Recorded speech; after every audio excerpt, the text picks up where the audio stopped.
guess we'll go ahead and get started. I just want to say thank you so much for coming. Welcome. I am Laura Rosales, and I'm Director of Title V Graduate Programs, also known as the Elite Graduate Program, a new program on our campus for graduate students. Before I introduce our guest speaker, I just wanted to say a few words about HACU, which is for Hispanic Association of Colleges and Universities. HACU is one of the leading, if not the leading organization for Hispanics in higher education. I've been to several of their conferences. I've been as an attendee, I've been as a presenter, and when I was in the doctoral program, I even attended as a student, as a graduate student, through their student track conference scholarship program. And so I was an awardee of that as well. But being active in HACU has really presented me with a lot of opportunities, and I've learned a lot about higher education. So I encourage you to look at HACU and see the types of opportunities they have. So now I'd like to introduce Mr. Jorge Berwick. He is Assistant Director of Student Services with HACU, and he will tell you about opportunities that we have available through HACU. Thank you.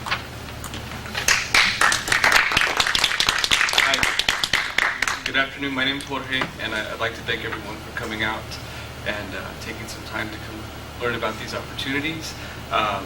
I'm with HACU, which is the Hispanic Association of Colleges and Universities, and we're an association of over 400 colleges and universities, and your university is a member of HACU. So something I do with HACU is I run the scholarship program, but in addition to that, I go around to different campuses, talking with students, letting them know about our student services. So that's what I'm going to be talking about today, are the different student services we have. One of the things we have for students is the student track of our annual conference. So every year HACU has a conference. This year it's in September, and it's going to be in San Diego. And as part of that conference, we have a student component. This last year we had about 240 students participate. So likewise, this next year we'll have around the same number of students participating. But it's a good opportunity to network with other students. We have different panel presentations where you can learn from different professionals in various work areas. And we do have a scholarship to attend this conference. So it's not an academic scholarship per se, but rather it's a scholarship that would cover your airfare and hotel expenses to come to the conference. So keep that in mind. This website up here is actually our internship website, but what I would like to refer you to is our organizational website, and that is www.hacu.net. So it's hacu.net. And typically when I go around and speak to students, I have brochures, HACU brochures, but we've been on the road a lot lately, and unfortunately I don't have very many left. So I have left some with Dr. Rosales. You have one? Yes.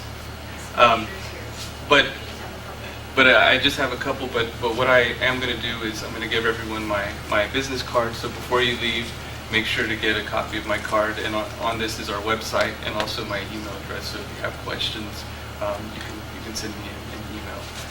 But in addition to our student track, we also have scholarships available, and I understand that this group is primarily all graduate students, and the majority of our scholarships are not for graduate students, but we will have at least one or two for the graduate students will be eligible for with engineering related majors. So I'm not sure if any of you are engineering students, but let me briefly tell you how to get to our website to find the scholarship page. Again, you would go to hacu.net, and on our homepage there's actually a link to our scholarship page. And in mid-March, so on March 15th, that's my goal, is that we're going to post the application to apply for the scholarships and also a list of the scholarships that we'll have available. So it's an online application process. You fill out all the information online, and you'll also be required to send us your transcripts. And there's an enrollment verification form that your registrar will fill out. And the application will be open mid-March through late May. So they'll be open for a couple of months there.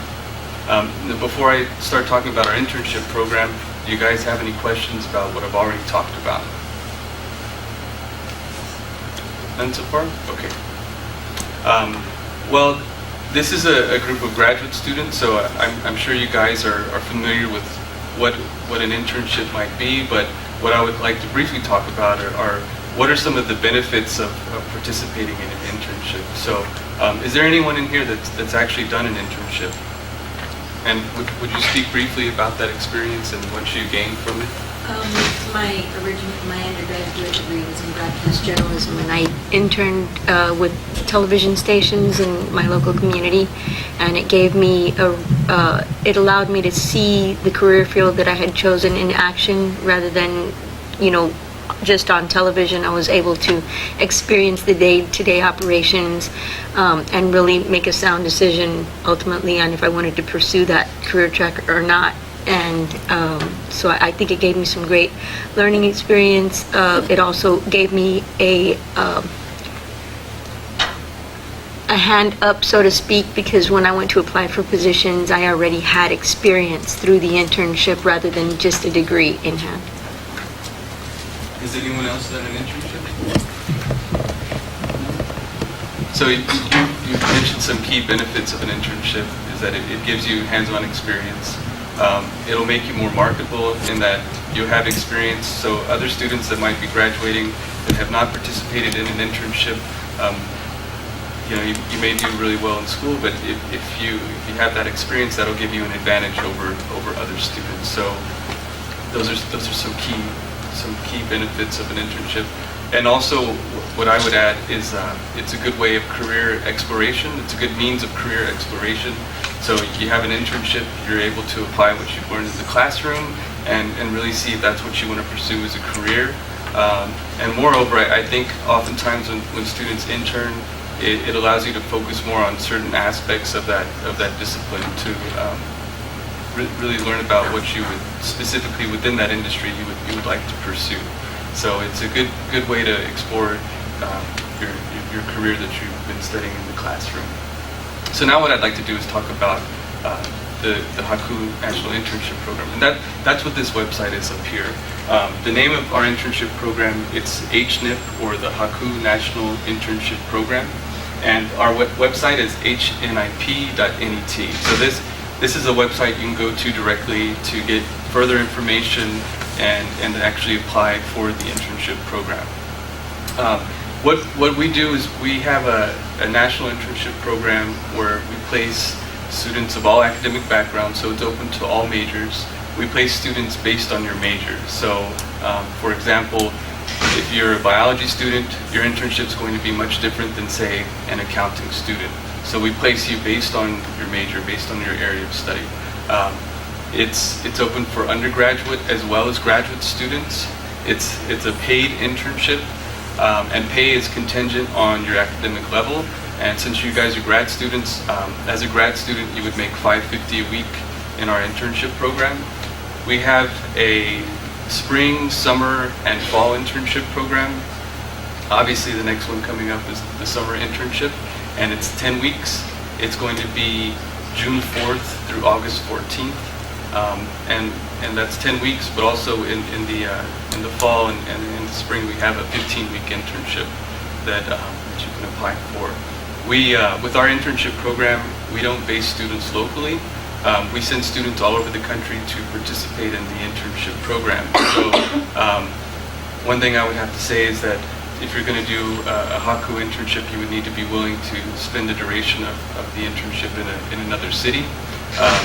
We send students all over, so a lot of students go to Washington, D.C., but we also send students throughout Texas, California, the Midwest.